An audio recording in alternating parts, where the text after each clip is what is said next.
Alléluia. Ce matin, je vais courtement vous partager un message. Et ce message, c'est en marche vers la bonne nouvelle. Est-ce que tu as besoin d'une bonne nouvelle dans ta vie? Mais pas juste la bonne nouvelle de la Nouvelle Gazette le soir, la Meuse, la province. Pas une bonne nouvelle comme quoi, ça y est, le Standard a enfin été racheté. Ah, mais ici, c'est des Carolos. Oh, ils vont avoir un beau stade. Non, mais je ne parle pas de cette nouvelle-là. Je veux te parler ce matin de la bonne nouvelle. Parce que ta vie, nos vies sont liées, destinées à rencontrer la bonne nouvelle. Et la bonne nouvelle, ce matin, c'est Jésus. Et à travers ce message que nous allons partager, le Seigneur va vraiment nous éclairer et nous montrer combien que si ce matin tu es là, en cette salle, ce n'est pas simplement toi qui, parce que tu as décidé de venir par amitié, par courtoisie, par liens familiaux, de venir en ce lieu, mais je peux te dire qu'à la fin de ce message, tu vas comprendre que c'est le Saint-Esprit qui t'a amené en ce lieu. Le Saint-Esprit a préparé ce moment. Le Saint-Esprit a destiné ce moment, comme tout à chacun. Nous sommes un jour entrés dans cette église, ou dans une église comme celle-ci, et nous allons voir que derrière tout ça, il y a vraiment le Saint-Esprit que tu ne vois pas aujourd'hui, que tu ne saisis peut-être pas, mais qui est à l'œuvre depuis le commencement du ventre de ta maman. Là, il était déjà en train d'agir. Amen. Nous allons ouvrir la parole de Dieu dans Actes chapitre 8, et nous ferons une lecture de verset 26 au verset 28. Actes chapitre 8, versets 26 à 28. Un ange du Seigneur s'adressant à Philippe lui dit « Lève-toi et va du côté du midi sur le chemin qui descend de Jérusalem à Gaza, celui qui est désert. » Il se leva donc, Philippe, et partit. Et voici un Éthiopien, un eunuque, ministre de Candace, reine d'Éthiopie, et surintendant de tous ses trésors, venu à Jérusalem pour adorer. Sans retourner assis sur son char, et lisait le prophète Ésaïe. Quelle drôle d'histoire! Cette histoire se trouve dans les Actes des Apôtres. Nous sommes dans l'Église primitive, c'est-à-dire Jésus est ressuscité, ça a été l'ascension, Jésus repart auprès du Père, et puis il y a eu la Pentecôte à Jérusalem, et donc le Saint-Esprit a été répandu sur l'Église primitive. Et puis à un moment donné, un homme, un Éthiopien, et pas n'importe quel homme, il aurait pu être un simple ouvrier. Mais ce qui est incroyable, et la parole veut vraiment nous montrer quelque chose, là, et nous faire ressortir quelque chose, ce n'est pas une question d'intelligence de recevoir Jésus. C'est une question de révélation de l'Esprit de Dieu. Cet homme qui est éthiopien, cet homme va un jour décider, dans son cœur, de parcourir 2600 kilomètres en char. Parce que de l'Éthiopie à Jérusalem, il y a plus ou moins cette distance. 2600 kilomètres en char, c'est pas en Ferrari, c'est pas en Mercedes, c'est pas en jet privé qui va le faire, mais dans un char. Il avait beau être ministre de Candace, il avait beau avoir un beau char, peut-être flambant neuf, avec peut-être des roues motrices, je ne sais pas moi. Mais il n'empêche que traverser l'Éthiopie jusque là-bas, c'est du désert. Et dans le désert, je ne pense pas que le tarmac à l'époque existait. Mais il s'en va qu'il était poussé à aller à Jérusalem.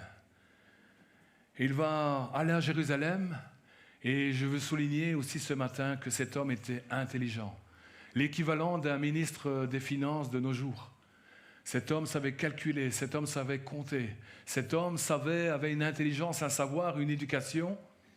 Et pourtant, nous venons de le lire, c'est incroyable.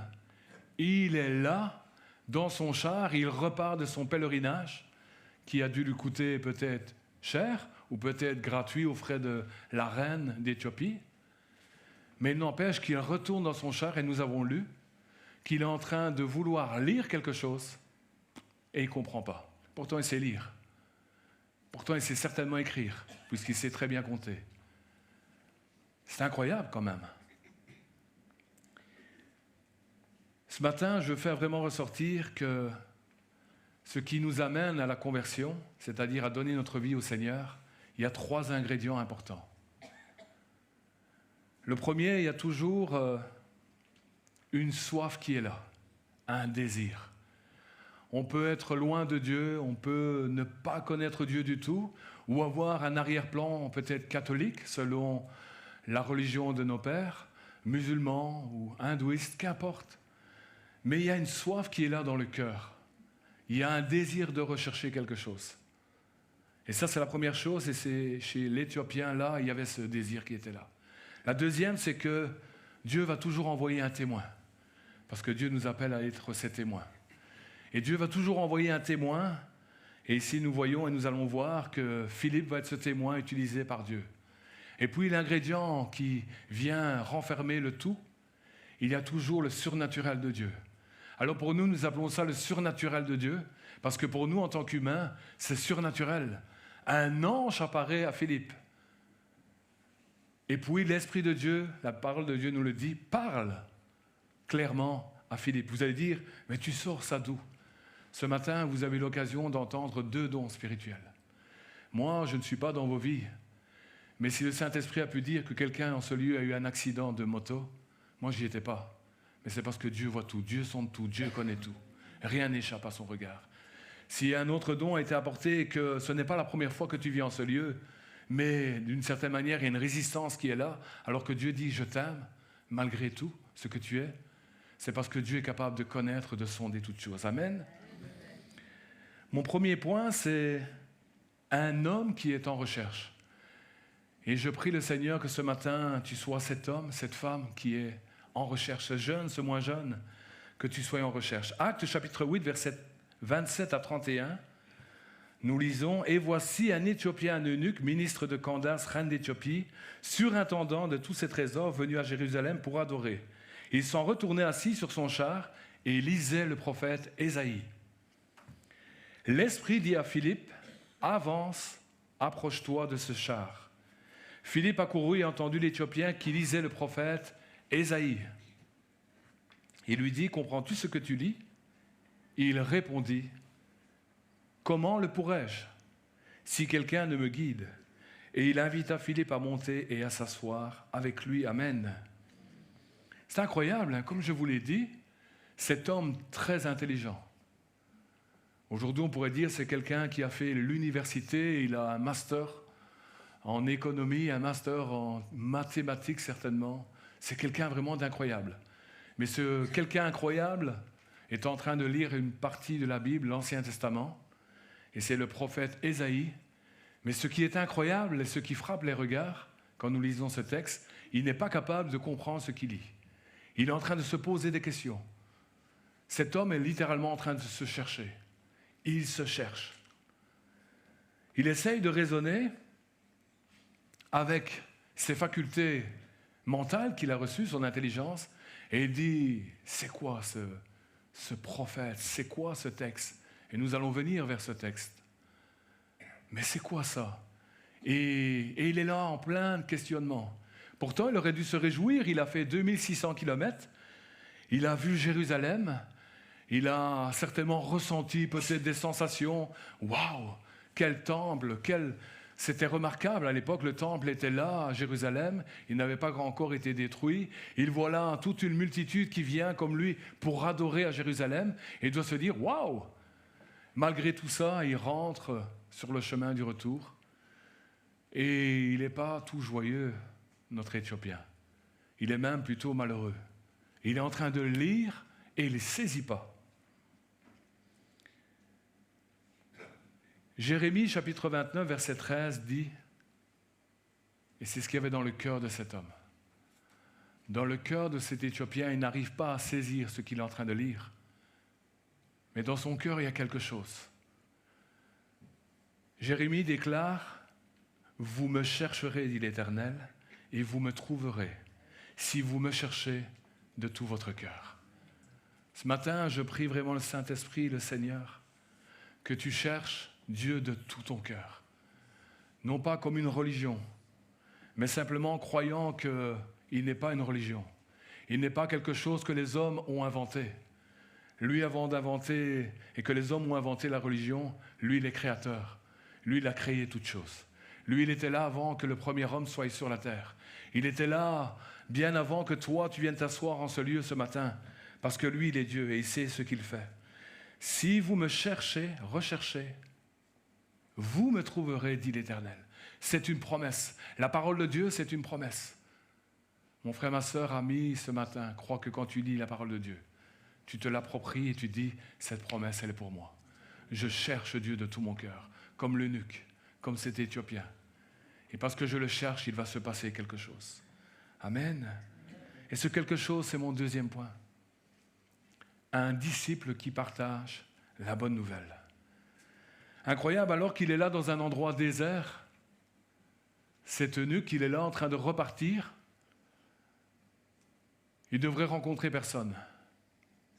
Et pourtant, dans ce désert, il ne va pas rencontrer un coyote, il ne va pas rencontrer des scorpions, mais il va rencontrer un homme qui est là en train de se balader comme par hasard.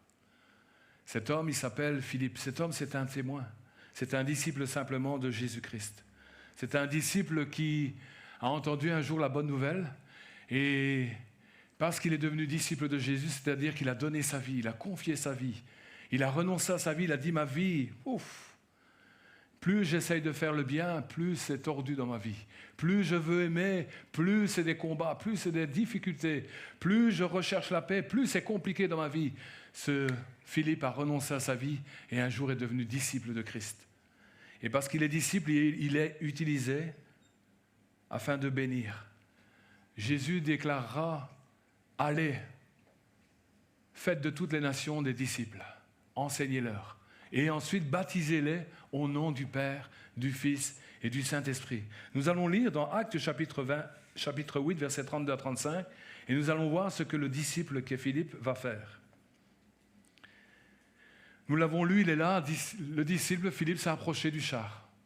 Il s'est approché de cet Éthiopien. Le passage de l'Écriture qu'il lisait était celui-ci.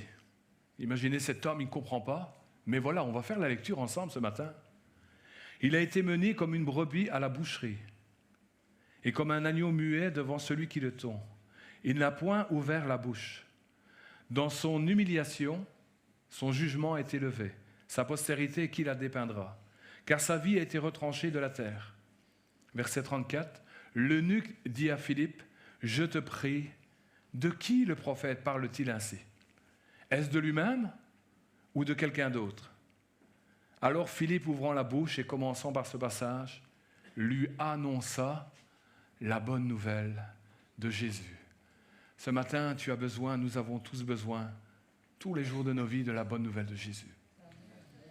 C'est Ésaïe 53, nous n'allons pas le lire ce matin. Mais je t'invite en rentrant chez toi à prendre tout le chapitre d'Ésaïe 53.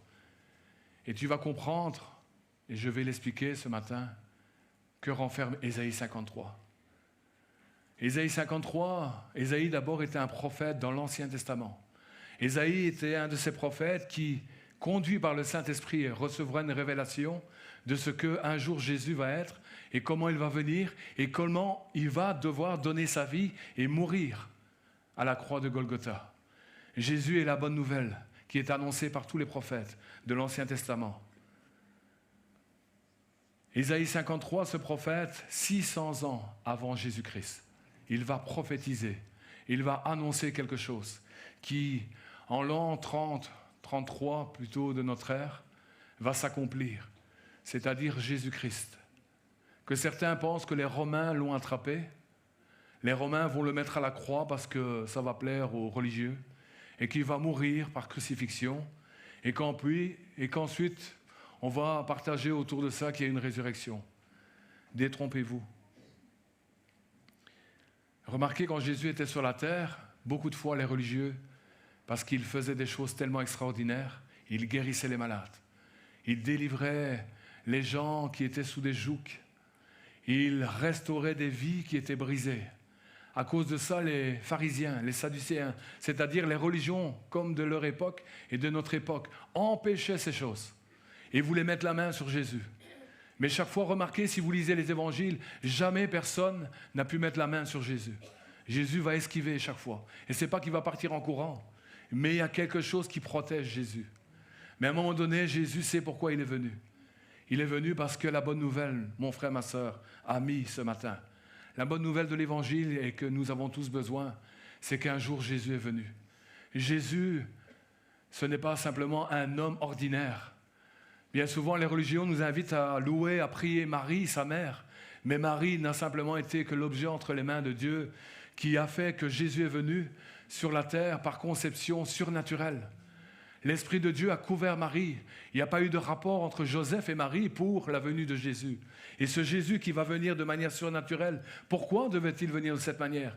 Parce que le péché que Adam avait engendré à cause de la désobéissance et que nous engendrons les uns après les autres, nous naissons purs d'une certaine manière, mais avec cette nature qui est là. Et dès que la nature a l'âge de compréhension, a l'occasion de s'exprimer, nous commençons à tricher, nous commençons à mentir, nous commençons à faire des choses que notre conscience dit « Aïe, c'est pas bien ça, ne fais plus ça ».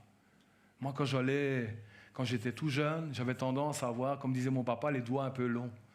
Et donc, j'allais soulager parce que je ne voulais pas que ces pièces qui allaient trouer ces beaux costumes. Et donc, j'allais chercher les petites pièces pour pouvoir aller chercher des bonbons. Mais j'entendais mon cœur qui battait quand j'allais mettre mes mains dans la poche. Pourquoi est-ce que mon cœur battait à ce point-là?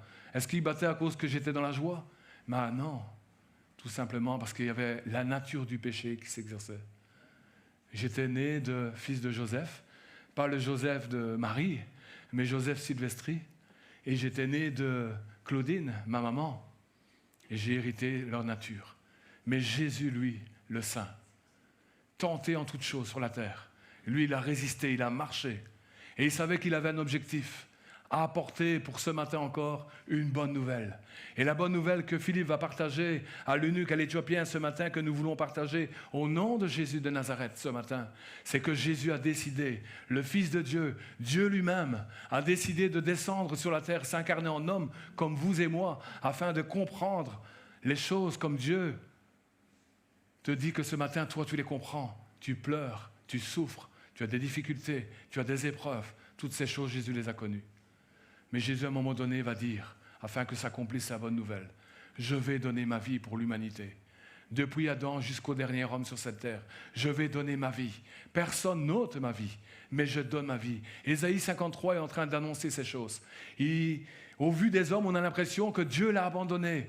Les foules diront, « Oh, son Dieu, on a l'impression qu'il l'a abandonné. » Mais Dieu ne l'a pas abandonné.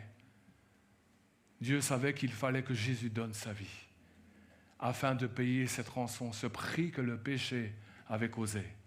La Bible et la parole de Dieu déclarent que dans ces meurtrissures, nous avons la guérison. Alléluia, dans le sang de Jésus, nous avons le salut. Est-ce que tu sais que tu peux avoir le salut ce matin? Une espérance. Quand Jésus était sur la terre, il ne parlait pas de purgatoire. Mais quand Jésus était sur la terre, tu sais de quoi il parlait? Je m'en vais te préparer, vous préparer une place, afin que là où je suis, vous y soyez aussi. Les religions racontent des bobards. Les religions ne prennent pas la peine de dire, mon frère, ma sœur, ouvre la parole de Dieu, lis ce qu'il est écrit. Et ce que je te lis ce matin, tu peux rentrer chez toi. Et tu peux lire ce que je t'ai lu, ce que je t'ai prêché, mais c'est la vérité. Ce n'est pas ma vérité, mais c'est la vérité de Jésus. Le disciple Philippe va partager cette bonne nouvelle à cet homme. Cet homme va recevoir cette bonne nouvelle. Et il va comprendre que Jésus-Christ est cette rencontre dont sa vie a besoin. Amen. Alléluia. Ce matin, le Seigneur veut le faire dans ta vie. Je le crois. Le troisième et dernier point, nous avons un eunuque qui va recevoir simplement la bonne nouvelle. Au verset 36, on est toujours dans Actes chapitre 8, versets 36 à 38. Comme ils continuaient leur chemin, ils rencontrèrent de l'eau. Et l'eunuque dit, voici de l'eau. Vous allez remarquer que c'est l'eunuque qui dit, voici de l'eau. Et je vais revenir sur ce point. Qu'est-ce qui nous empêche que je sois baptisé? Verset 37, Philippe dit, si tu crois de tout ton cœur, cela est possible. L'eunuque répondit, je crois que Jésus-Christ est le Fils de Dieu. Il fit arrêter le char. Philippe et l'eunuque descendirent tous deux dans l'eau et Philippe baptisa l'eunuque. Amen. C'est incroyable. Moi, quand je lis le texte, il aurait dû être écrit, Philippe voit qu'il passe devant un beau petit lac. Et puis je me suis dit, mais ils sont dans le désert, où est-ce qu'ils ont trouvé un lac? Mais pourtant, dans ce désert, le Seigneur avait pourvu et savait qu'ils allaient passer un endroit. C'est incroyable. Mais ce qui est incroyable, c'est Philippe qui aurait dû dire, « Ah, voici de l'eau. Est-ce que ça te dit tant qu'on y est, puisque tu vas retourner en Éthiopie Non, non, non, non. C'est l'eunuque, parce qu'il a reçu quoi? Un enseignement. Il a reçu le témoignage de Philippe. Et Philippe lui a simplement témoigné la bonne nouvelle. Et la bonne nouvelle que Jésus a laissée, c'est allez, faites de toutes les nations des disciples. Pas des têtes brûlées qui marchent avec le cerveau mis à l'envers, mais des gens remplis de joie. Allez, tantôt, vous allez entendre ce qu'ils vont vous partager. Vous allez voir que ces gens-là ne sont pas hors de sens, mais ils ont tout leur sens. Amen? Oh, j'entends pas d'amen. Ah, ça va faire peur. Hein. Ah là là. Mais cet eunuque a entendu une chose. Il a entendu que le témoin lui dit, allez, faites de toutes les nations des disciples, enseignez-leur. Il a été enseigné, il a entendu la bonne nouvelle de l'Évangile, et baptisez-les au nom du Père, du Fils et du Saint-Esprit. Il a reçu quelque chose, et ce quelque chose en lui, en acceptant Jésus comme son sauveur, parce que là il le proclame, il a reçu l'Esprit de Dieu. Et l'Esprit de Dieu, quand il est en toi, mon frère, ma sœur, tu n'as qu'un seul désir, marcher et obéir à la gloire de Jésus. Amen. Si tu crois de tout ton cœur, cela est possible. Dans Romains chapitre 10, c'est le verset 9. La parole de Dieu déclare, si ce matin tu confesses de ta bouche, si cet après-midi, si demain, mais le mieux c'est le plus tôt possible. Si tu confesses de ta bouche le Seigneur Jésus, et si tu crois dans ton cœur que Dieu l'a ressuscité des morts, tu seras sauvé. Notre Éthiopien, il est heureux. Vous savez pourquoi?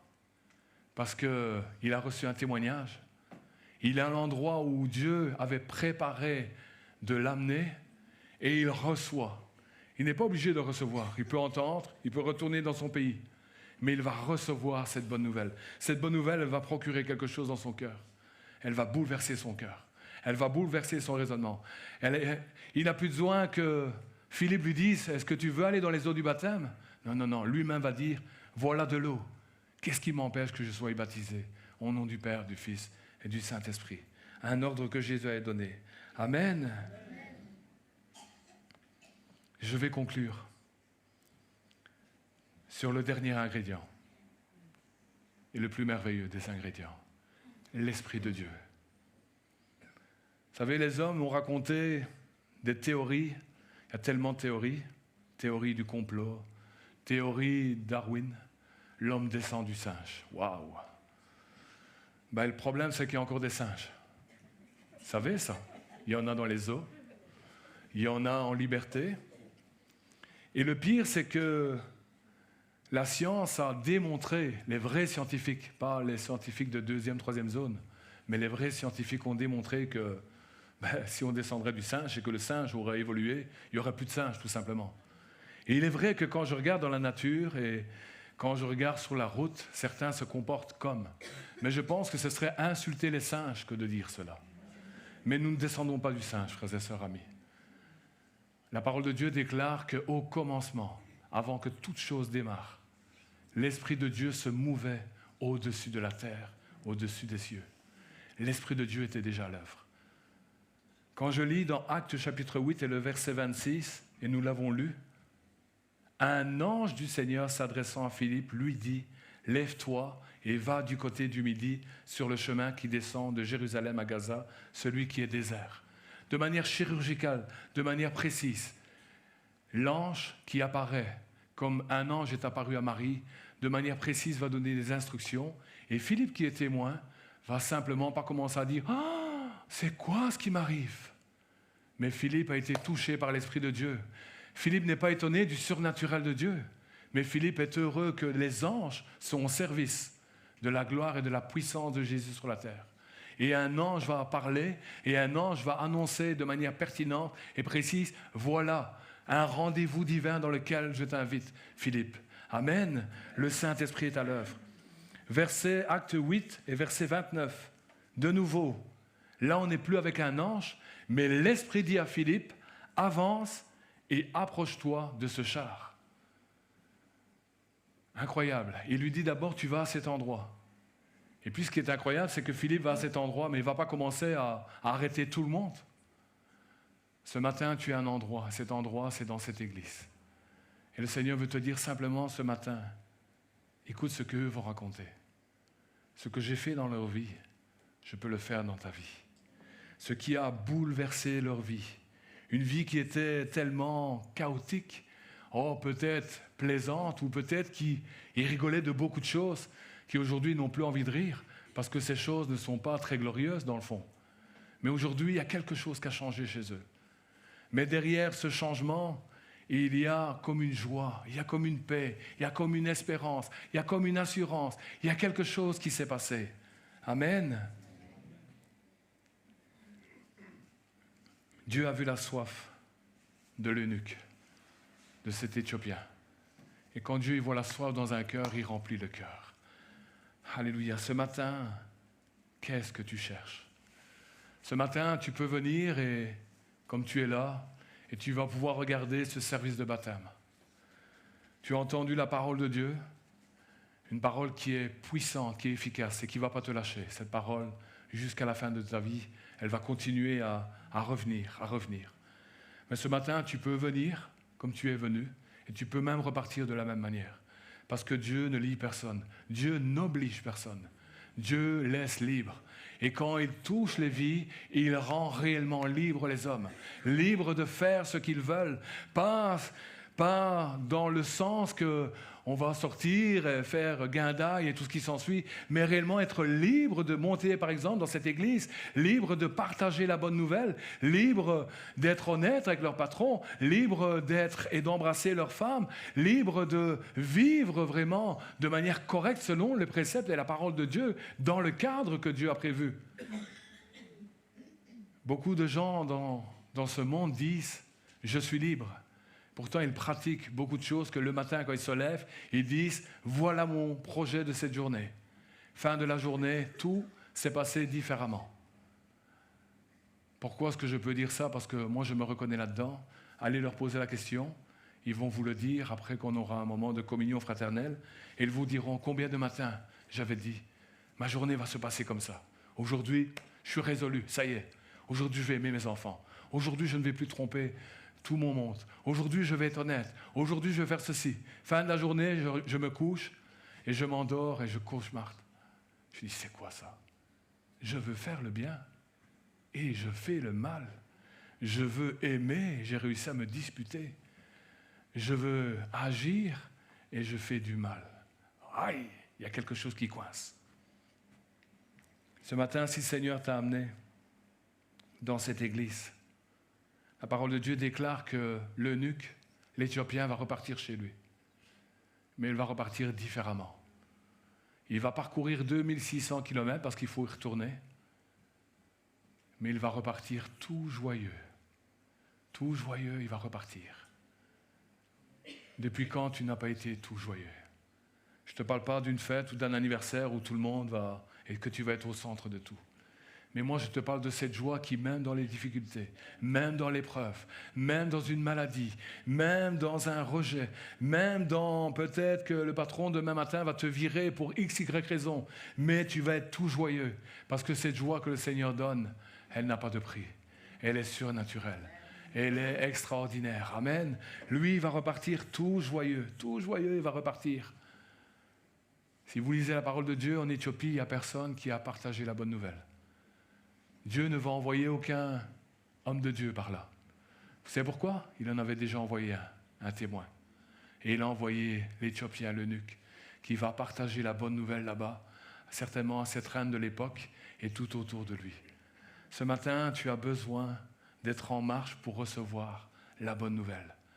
Ce matin, le Saint-Esprit t'a amené de manière surnaturelle. Il a amené les circonstances qui font que jamais tu serais rentré dans une église comme celle-ci. Mais lui, il a amené les circonstances pour t'y amener. Ce matin, il te dit simplement, choisis la vie et tu vas vivre.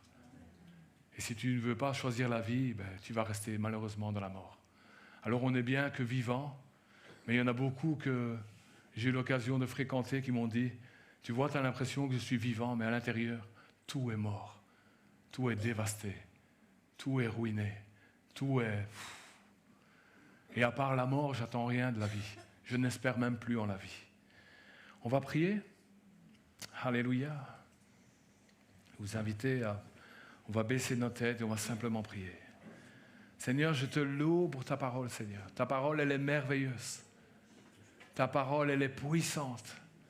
Et partout, ta parole est proclamée, l'Esprit de Dieu est là. Ce matin, le Saint-Esprit est là. Alléluia. Le Saint-Esprit n'est pas là pour nous faire du mal. Le Saint-Esprit n'est pas là pour nous faire des waouh. Mais le Saint-Esprit est là pour toucher nos cœurs. Parler à nos cœurs. Seigneur, si chacun de nous sommes là en ce lieu ce matin, c'est toi qui nous as emmenés en ce lieu, Seigneur. Seigneur, nos vies ont besoin d'entendre la bonne nouvelle. Ce matin, la bonne nouvelle est annoncée, Seigneur. C'est que toi, Seigneur, tel que nous sommes, tu nous reçois. Tel que nous sommes, tu nous acceptes. Seigneur, tu ne nous demandes pas de changer. Tu ne nous demandes pas de faire des pèlerinages. Tu ne nous demandes pas de nous mettre à genoux devant toi. Tu nous demandes simplement, Seigneur, de confesser le nom de Jésus de Nazareth. Quiconque confessera le nom de Jésus de Nazareth et renoncera à ses péchés, confessera ses péchés, sera délivré, restauré et sera sauvé. Alléluia, ce matin, Saint-Esprit, alors que nous allons passer au service des baptêmes, je te prie de souffler sur la vie. Je te prie, Saint-Esprit, de toucher les cœurs. Je le crois dans le nom de Jésus. Je le crois dans le nom de Jésus. Le nom qui restaure les vies. Seigneur, tu vois les cœurs, tu vois les besoins, tu vois les soifs, tu vois les questionnements. Seigneur, tu vois les cœurs fermés, Seigneur. Mais je brise dans le nom de Jésus ce matin les forteresses de raisonnement, Seigneur. Je les brise dans le nom de Jésus. Les portes des reins, les cœurs qui sont fermés, Seigneur. Ce matin, je prends l'autorité que tu me donnes et je dis, Seigneur, au nom de Jésus, souffle, Seigneur, sur la vie des uns des autres, Seigneur, afin qu'ils entendent, afin qu'ils reçoivent la bonne nouvelle comme l'Éthiopien l'a reçue ce matin. Seigneur, je prie dans l'autorité de Christ. Souffle sur les cœurs. Souffle sur les cœurs, Seigneur. Seigneur, qu'ils aient le cœur, Seigneur, vivement touché ce matin, lorsqu'ils vont entendre, Seigneur, ceux qui sont proches, ceux qui sont de leur famille, ceux qui ont peut-être vécu ensemble toute leur enfance. Seigneur, qu'ils réalisent, Seigneur, que quand toi, tu entres dans un cœur, il se passe quelque chose. Seigneur, je te prie de continuer de souffler sur ce service de baptême, sur ce culte, et que toute la gloire en revienne à toi seul. À ton nom soit donnée gloire. Amen. Amen.